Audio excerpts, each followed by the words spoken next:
Hi, I'm Joan Cartan-Hansen. Thank you for joining us for this Dialogue Web Extra. We're talking about the Education Reform Bill. Let's go to our first caller. It's, let's see, it is Tim in Pocatello. Tim. Yes. Go ahead. I'm upset with the fact that, you know, the students are the ones that are going to, you know, feel the brunt of all this. You know, I know it's going to affect the teachers, but my son has aspirations of going to West Point. And I know how kids are. If they aren't supervised, they're not going to do the work. And if they do, they're going to cheat. And that's what it's going to cause. You know, I mean, some of the greatest people in my life were teachers who were inspirations to me and motivated me to be, you know, the person I am today. And I'd hate to see the kids lose that, you know, by not having someone there to listen to them and help them. Well, thank you, Tim. I appreciate you calling. Okay, thank you. Let's go to Teresa in Du Bois. Teresa. Yes. Go ahead. My question for the discussion participants is, would they address concerns about the already existing inequalities between school districts and the possibility that the proposed changes will exacerbate those inequalities? That's good. But I'm going to go ahead and put you on hold so you can hear the discussion. We talked a little bit about that in the broadcast program, that the Idaho's Constitution requires an equal and thorough. Thank you, get that word. Thorough education across all districts, but there are funding differentials. Go ahead, Mark. You want to jump in? Well, I was going to say it's actually free, thorough, and equitable. I can't remember the equitable. Equitable, yeah.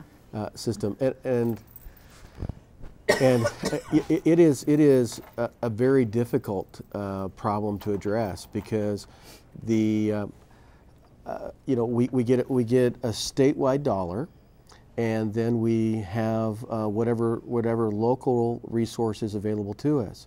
But you know, it doesn't matter. I think we have to recognize that what I have in Potlatch available to my Potlatch students is significantly different than what is available in Moscow for the Moscow students, which is significantly different than what's available in Boise for the Boise students. The students come to the table with their different gifts and aspirations. So do the communities. I don't think you can make it completely level, and it's not going to be a perfect system. But the state dollar is going to be the same for each student across the state. I think what's going to be different is what is going to be the local support, additional support that comes in to aid those students. And I would think one of the ways that you're going to create equality is through the Idaho Education Network. You know, the online system is going to provide great opportunities for students across the state to participate in classes that they would not otherwise participate in, because they can't get a live body in that classroom because there's just too little funding. So I think there will be some equalization. How equal? I don't know the answer yet. I'm not sure you meant a live body. You probably meant a teacher in the classroom. Yeah. I'm sorry. Yeah. I mean, is the online component going to be enough to even out between the rich and the poor districts, the small and the big districts? I don't believe so. I fear the fact that we're going to have Orfinos and Du Bois and some of these places that are very small and very rural, and eventually they'll just have kids taking online courses. And I don't believe that meets our Constitution for our children in the state. And I think it's very unfortunate that we continue to ask our patrons in the state of Idaho to pass levies to fill the gaps that the legislature is constitutionally bound to do. They're supposed to fund our schools. And when we have over 70 districts now passing levies, it says to me that the citizens of Idaho are willing to pay more taxes. They're taxing themselves in their own locals. And so the idea of not even having any kind of discussion about coming up with revenue seems to be hurtful to our kids in this state. We have a question along that line. We get to that. Maria in Rexburg. Maria? Hi. I just would like to point out that school board members are not the enemies either, and that they are laboring there. These teachers teach their children. They are members of the community. They're doing this without pay and with very tight restrictions, so I'm glad to see some local control given back to them. And I'd also like to know, what is the alternative if these bills don't pass? What will happen? Okay, let me put you on hold so you can hear the answer. I think most political pundits think it's going to pass, but I suppose that is not outside the realm of possibility that it could fail as it gets through. What is it? Has anyone actually mentioned an alternative?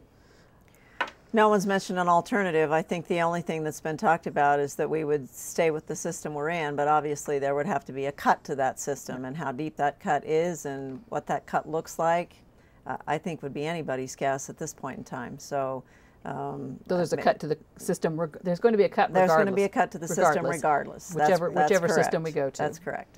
There will be a cut to the system. Okay. Let's go to, let's see, Wayne in Boise. Wayne. Yeah, so one of the arguments here that we hear is that we need to make sure that these kids, my daughter in general, they're better prepared. And they're prepared to enter into the careers that the businesses out there are saying they want. So they have the skill sets, particularly in math and science. If you look at the national standards, you look at the National Science Foundation, you look at any of the research that's out there about science learning, it's inquiry-based. And if you look at 21st century skills of students, it demands certain kinds of atmospheres for these children to learn in. How is my daughter going to get those skills if we are abandoning the opportunity to have that kind of engagement with a teacher, when instead you're going to put a computer screen that essentially just puts up pictures, rote memorization, and we turn and call that education? I don't understand how the business community can say they want one thing, but on the other hand, support that which is not what they're demanding. Okay. Put you on hold, so throw out to the table. Anyone want to take that one? Well, there's a piece of that I think we need to be aware of, that we're not just, the piece of the plan that says that we'll have online courses, but the bigger impact is that the classrooms will be larger. And I'm not sure, what people's perspective is of the classrooms. At least the school that my children are at, you have children in there that are refugees into the country, come from completely different cultures, don't have any English. You've got children, some classrooms up to a fifth of the children are English language learners. You have children from completely different economic backgrounds, family system backgrounds. So even when there is a teacher in the classroom, increasing the number of students makes it incredibly challenging to meet the varied educational and emotional needs of the students. That's right. So even without the online component, increasing the class size is still, in my opinion, a really bad plan for our students and the teachers. Let me just for being the devil's advocate, not all online courses are a computer screen going from place to place. Sometimes online just means the instructor's in a different location and the class Correct. is in one, the teacher's is in Moscow and the class is in Potlatch, for example, for you, Mark. So so not all online classes are computer-based, that type of computer-based, but just wanted to throw that out. Did you say something? Well, and Joan, I'll get one of the perfect examples of that is Lewis Clark State College offers a teaching certificate through an online program called PACE. And so if the program is good enough to teach those who are going to teach our kids, why wouldn't it be good enough for the students to be able to learn at? But is there a difference between teaching to adults and teaching to kids? Absolutely. So forgive me, I agree that's an important part. There's a difference between teaching adults versus, someone who's 21 versus someone who's 15. I agree with that completely. I didn't say that all online classes are that way. I just said that it's offered in that manner. You can get a teaching degree in that manner. We've had dual credit courses for a long time. Many of them are offered online. When our high school seniors enroll at the University of Idaho, many of them take the computer-based Math 143 class that is taught online. And so I don't think it hurts that senior or that junior to participate in an online program so that they are better prepared when they enter college or the workforce to participate in online learning and online participation in whatever work they're going to go on to. You know, I don't think we can just say it's a bad system. I think what we need to say is, what do we need to do to put someone in there to have a certified online instructor who can communicate well with the students? Because even in live presentation, not all of the students get it. Not all of the students are successful. Not all of the students become proficient. How many? I don't know. I don't know the answer to. I don't know how many are lessened by taking an online class. Let me ask, I mean, this is kind of a nitty-gritty detail question and that I don't know the answer. Maybe any one of you might. That is that in the original proposal, the student could take whatever online class they wanted and the district couldn't say no. Still in there. So is that a concern for you as administrators, that my student can, my son or daughter could say, well, I want to take this class from this provider and to cover whatever my math class. Now, that may or may not be an accredited class, or it may not be. So are there any restrictions on that?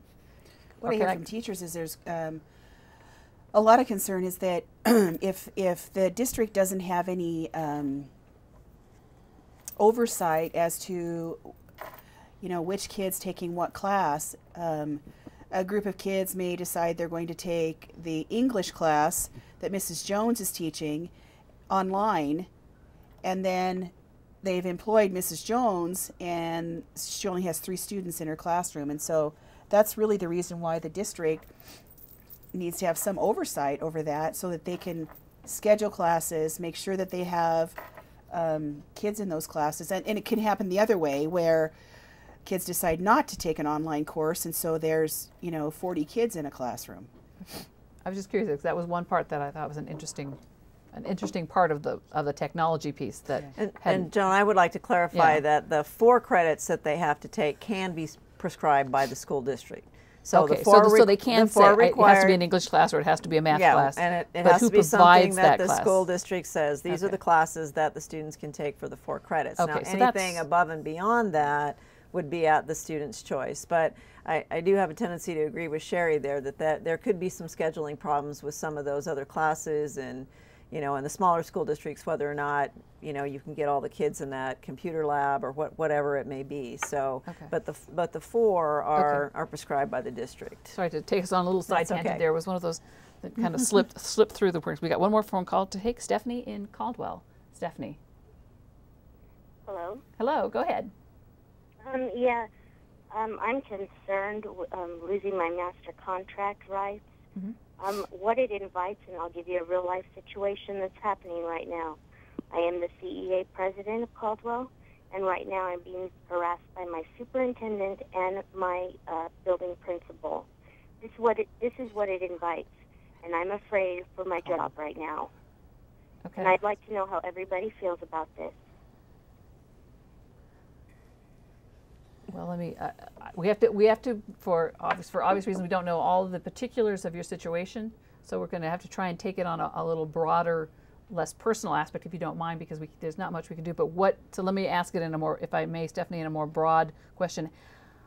How are teachers now going to, under this new bill, how are teachers going to have to deal with situations where a superintendent or their principal, they feel, are being unfairly harassed by that person, or picked on, I guess, maybe picked on. Harassed has some other legal implications, I think, but in that situation where you are up against your own principal or perhaps the district administrator. Well, with new bills that we're talking about, it would although we continue to hear, and it's supposedly folks are grandparented in. However, it takes out the fact that there has to be just cause. And so a superintendent or a principal could say, as I've stated before, sorry, you're not cutting it, and we're going to have to let you go today. And so, or at the end of the week, so clean out your desk and clean out your room, and you're gone. Because there's nothing that says there has to be any substantial reason that a teacher would be asked to leave. And so there's all kinds of scenarios that could play in it, like the football coach and all of those kinds of things. We mentioned earlier. And I also wanted to get back to one thing we mentioned in the program, that there's no new teachers would have tenure, and you correct me that that's not quite exactly how it should be worded. What's the correct wording for that? In Idaho law, it's continuing contract. Continuing contract instead of tenure. K-12 teachers do not have tenure. Yeah, contracts. And so university professors do. We do not have jobs for life. Right. As we continually hear. Okay. All right. We've gone through all our phone calls. I appreciate the folks who hung with us on the phone. I want to give each of you a chance to kind of say one last thing, since we didn't quite get a chance for you to get a word in, and then if the three of you would like to get as we move on to the future, what do you? Well, and I know the political pundits are saying this is going to go through. I'm not convinced that it will. I think there are still some issues to be hammered out. I think, like the other folks at the table, I think the trustees would like the ability to continue to talk about the pieces of the bills that we continue to have concerns about. The 99% protection factor is one we didn't address tonight that the trustees have concerns about. And the ability for the building principals to make decisions about who gets hired or transferred into their buildings. I think the trustees would still like to see that responsibility rest with the trustees of the state. And of course the divisor is also still a concern. So we hope that even as this goes through the Senate, perhaps over to the House, that we have the opportunity to continue to have those discussions over the next few weeks, however long that takes. Mine is that technology enhances learning, but it doesn't teach cooperation or inspiration or empathy, and that we continue to, for me it's important to focus that our educators are the core of the education system. And Mark, you want to get one last word in?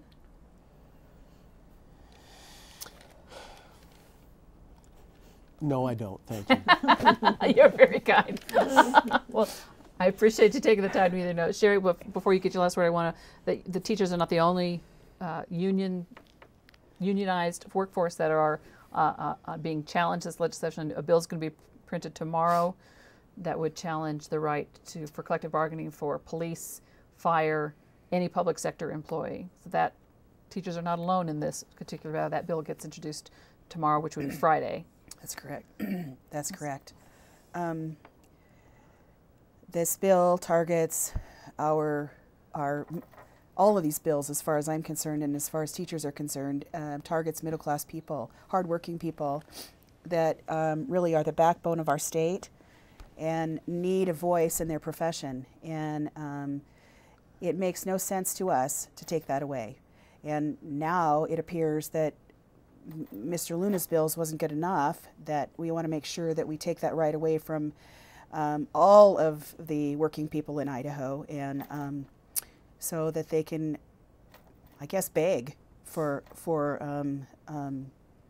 any say in their profession. All right, well, thank you. I want to thank you, Mark, for joining us there up in Moscow. I appreciate that, and I heard a few coughs on your end. I hope you feel well. And I am feeling better, and thank you very much for your thoughts. Well, I appreciate you taking the time to come, as I do appreciate you ladies joining us too. Thank you very much. I appreciate it, Maria, Thank you, Jen. Sherry, Thank you, Karen. John. Thank you for joining us, and thank you for staying here with our Dialogue Web Extra.